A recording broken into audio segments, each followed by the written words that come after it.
আমি ধুনীয়াকৈ বিতৰণ কৰিম। আমি ষ্টেজত ভিঅ'সকলৰ হাতত মাতি আনি চেকৰ বহীখিনি দি দিম।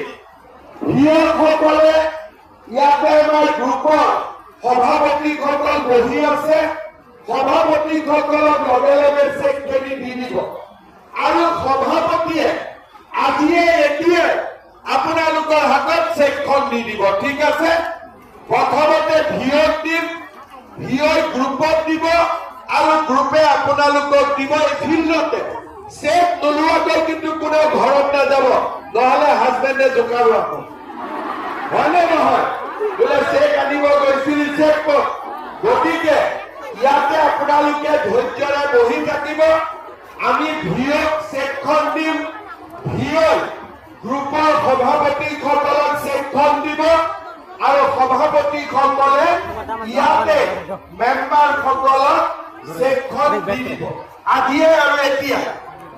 তাৰপিছত আপোনালোকে যদি ফৰ্মত নামটো লিখোতে ভুল কৰিছিলে, চেকতো ভুলে ভুলে আহিব।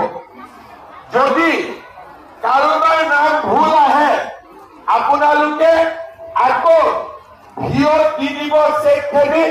আমি 7 দিনৰ ভিতৰত নামটো বদলাই আপোনালোকক আকৌ চেকখিনি দি দিম, হ'ব? কিন্তু মই ভাবো যে কাৰো ভুল অহা নাই।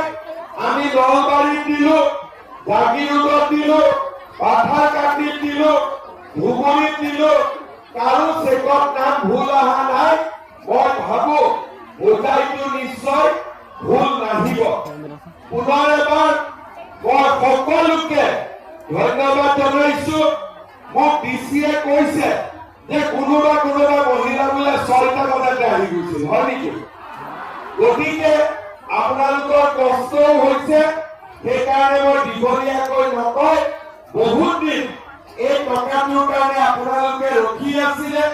কংগ্ৰেছ বিলাকে মাজত কৈয়ে দিছিলে এইবোৰ ঠগালে বুলি, কিন্তু আপোনালোকেও জানে যে আজিলৈকে মই যি কথা কৈছো এটা কথাও নোহোৱাকৈ থকা নাই। যি প্ৰতিশ্ৰুতি দিছো ৰাইজৰ কাৰণে সেই কাম কৰি আমি দেখুৱাইছো। আজি এই ভোটাৰ মিটিংখনে প্ৰমাণ কৰে যে বিজেপিয়ে যি কয় তাকে কৰি দেখুৱায়। আৰু আজি এই 40,000 মহিলা ইয়াত উপস্থিত থাকি আমাক আশীৰ্বাদ কৰিছে। আমি একেলগে আপোনালোকৰ কাৰণে আগলৈও এনেকৈ কাম কৰি কৰি গৈ থাকিম। কিন্তু এটা কথা নাপাহৰিব, যেতিয়া ইলেকশ্যন আহিব তেতিয়া পদুম ফুলত ভোট দিব লাগিব। দিবনে নাই? পাক্কা দিব? এফালে দিবনে নাই? দিব। এইফালে দিবনে নাই? পিছৰ ফালে দিবনে নাই? এইফালে পিছৰ ফালে দিবনে নাই? সকলোৱে দিব। তেতিয়াহ'লে মোৰ লগত একেলগে কওক, ভাৰত মাতা কি, ভাৰত মাতা কি, নৰেন্দ্ৰ মোদী, নৰেন্দ্ৰ মোদী। বহুত বহুত ধন্যবাদ। জয় হিন্দ, বন্দে মাতৰম। ধন্যবাদ। মুখ্যমন্ত্ৰী মহিলা